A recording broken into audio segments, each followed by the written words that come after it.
আসসালামু আলাইকুম। কেমন আছেন? আশা করি সবাই ভালো আছেন। আমিও ভালো আছি আলহামদুলিল্লাহ।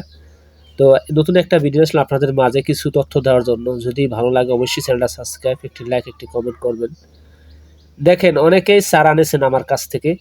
কেউ সফলতা পাইছেন, কেউ সফলতা পায়েন নাই। এই কথাগুলো আমি প্রায় ভিডিওতে বলি।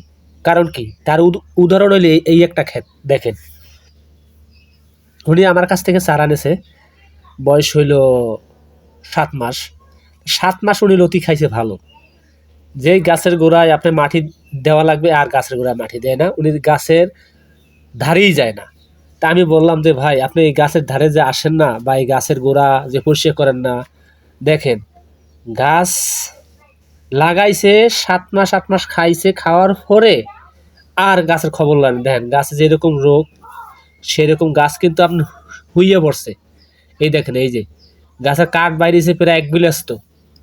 এই সময় আপনার গাছের গোড়া সবসময় মাটি দিতে হবে এবং গাছের গোড়া পরিষ্কার রাখবেন। আপনি ১ বছর ফসল খান না ভাই, খাওয়ার পরে আপনি কাঠ বিক্রি করতে পারবেন। আর আপনি এরকম নষ্ট হয়ে যায় কখনো আপনি কাঠ বিক্রি করতে পারবেন না, কারণ আপনার কাঠ তো পচে হুইয়ে পড়ছে। কচু গাছের নিয়ম হলে যত কাঠ বাড়িয়ে তত মারি দেবেন, তত সন্তান করবে, গাছের গ্রোথ ভালো থাকবে। ঠিক আছে। আর যদি আপনি মনে করেন আপনি গাছের গোড়ায় মারি দেবেন না বা আপনি এই ফলন চাষ করতে পারবেন না, এই গাছ চাষ করতে পারবেন না ভাই। কচু গাছ একেবারে সহজ একটি চাষ বাংলাদেশের ভিতরে আমি মনে করি। যদি আপনি ভালো করে পরিষ্কার না রাখেন তাহলে আপনার কখনোই ফলন হবেও না এবং গাছের কাঠও রাখতে পারবেন না।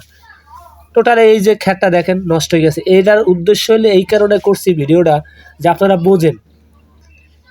চারা সবাই নিতে চান কিন্তু সবাই অর্ডার দেন, সবাই নেন। আমার কোনো দুঃখ নাই তাতে। দুঃখ একটাই যে এরকম নিয়ে আপনার ৭-৮ মাস ফলন খাইয়ে এরপর আপনি আর গাছের ধারে যাবেন না, গাছ নষ্ট হয়ে যাবে। ভাই এটা আমার খুব খারাপ লাগে, আমার কাছে খারাপ লাগে। কারণ এই জিনিসটা এত সুন্দর একটা জিনিস। দেখেন ফলনটা চাষ করলেই টাকা ভাই।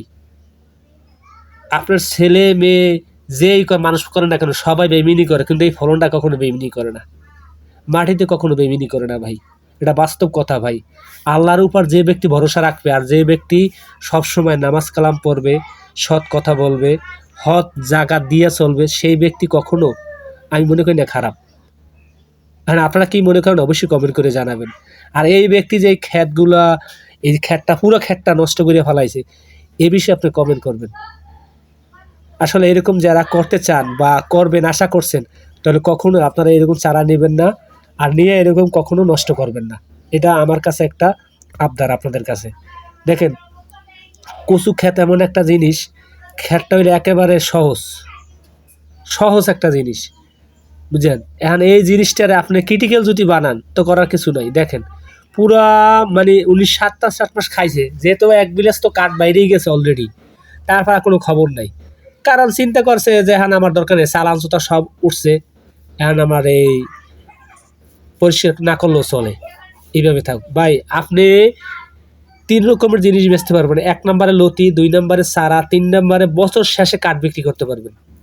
ঠিক আছে। দেখেন উনি দেখেন এই যে জাতটা দেখাইতে আছি, এটা কিন্তু আপনার গোড়া পরিষ্কার করার একটা আমার ক্ষেত। এটা হইলে আমার ক্ষেত। দেখেন যেরকম লতি ধরছে সেরকম গোড়া পরিষ্কার কত সুন্দর। এইরকম যদি রাখতে পারেন, এরকম যদি আপনি গোড়া পরিষ্কার করে রাখতে পারবেন, আর যদি এই গাছে কিন্তু কখনো আপনার রোগ নাই, গাছের গ্রোথটা কত সুন্দর দেখছেন। তো এই জন্য বলি ভাই এইরকম পরিষ্কার রাখবেন, ফলন ভালো হবে, একবারে ১ বছর আপনি বিক্রি করতে পারবেন, তাতে কোনো সমস্যা হবে না। ঠিক আছে। যদি আমার এই কথাও কাজে যদি একটু ভুল ত্রুটি হয়ে থাকে ক্ষমা দৃষ্টিতে দেখবেন। আশা করি আপনাদের আমি বুঝাইতে পারছি। দেখেন আপনারা অবশ্যই একটি জাত চাষ করতে হলে অবশ্যই আপনার জানা দরকার আছে যে কীভাবে আমি চাষটা করব। ঠিক আছে। তো এইরকম পরিষ্কার যদি রাখতে পারেন আর ওইরকম যদি আপনার জঙ্গল যদি রাখেন তাহলে আপনার রোগ ব্যাধি সব কিছু হবে। ঠিক আছে। তো আমার কথাই বন্ধু রইল। আসসালামু আলাইকুম, আল্লাহ হাফিজ।